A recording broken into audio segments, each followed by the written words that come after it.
176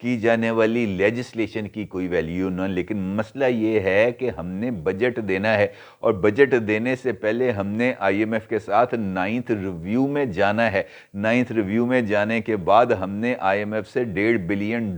کی جو قسط ہے وہ وصول کرنی ہے، اور اس قسط کی وصولی کے لیے آئی ایم ایف کی طرف سے 800 ارب روپے کے نئے ٹیکسز لگانے کا اعلان کیا گیا ہے،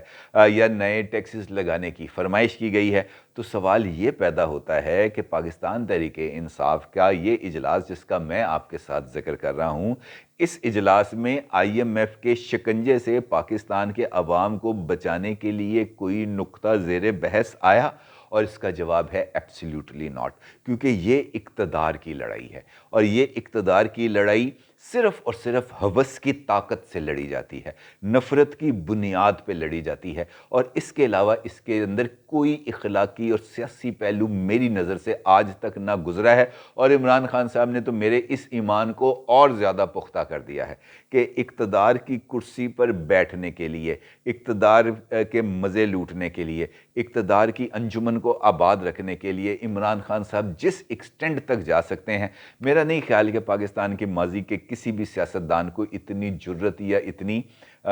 جو ہے کھلی چھٹی ملی ہو۔ ہاں یہ ضرور ہے کہ کچھ لوگوں نے اقتدار کے جو فائدے اٹھائے وہ ذرا کسی اور طرح کے تھے، اس کو آپ نامناسب بھی کہہ سکتے ہیں، اس پر اعتراض بھی کیے جا سکتے ہیں، اور برملا لوگ اس بات کا اعتراض کرتے ہیں۔ ماضی کے حکمران چاہے نواز شریف صاحب ہیں، چاہے آصف علی زرداری صاحب ہیں، ہر ایک بندے کے اوپر اس حوالے سے تنقید کی جاتی ہے کہ جناب انہوں نے اختیارات کا ناجائز استعمال کیا، لیکن کوئی کورٹ آف لا، یہ ہمارے نظام کی بھی کمزوری ہو سکتی ہے، ہمارے سسٹم کی بھی کمزوری ہو سکتی ہے، ہمارا جو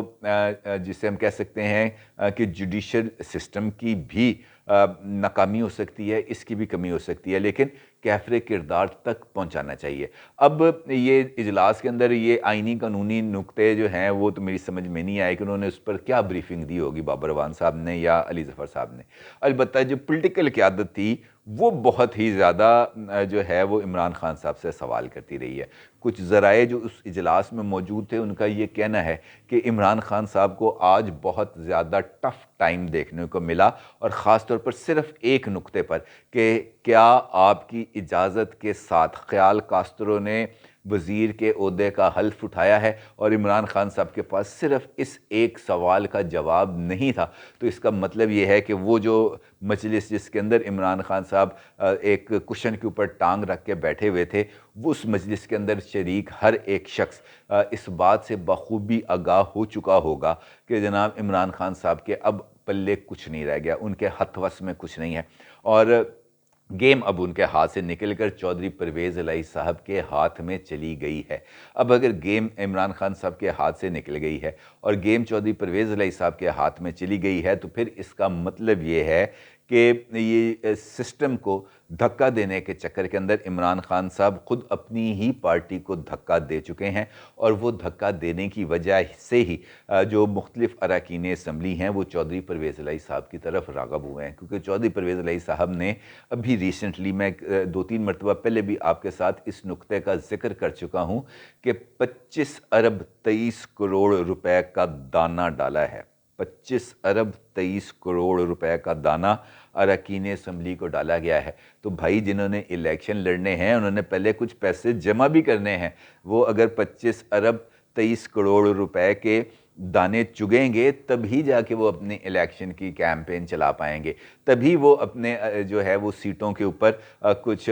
جو ہے وہ خرچہ کر پائیں گے۔ اپنی جیب سے کون خرچہ کرتا ہے؟ یہ بات عمران خان صاحب کو تو شاید سمجھ میں نہیں آ رہی، لیکن ان کے ساتھ جو لوگ بیٹھے ہیں ان کو سمجھ میں آ گئی۔ مثال دیتا ہوں آپ کو، یہ بھی ایک چھوٹی سی مثال، کہ جس اجلاس کا میں آپ کے ساتھ ذکر کر رہا ہوں، اس اجلاس کے بعد پاکستان تحریک انصاف کے ہی ایک سینئر لیڈر جو سینئر وائس چیئرمین بھی ہیں، وہ جب اس اجلاس سے باہر نکلے اور انہوں نے میڈیا کے ساتھ گفتگو کی تو ان کا یہ کہنا تھا کہ ہمیں ایسا کوئی قدم نہیں اٹھانا چاہیے جس سے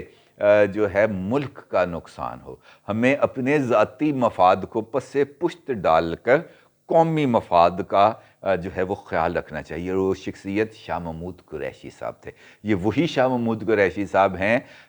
جن کی بھی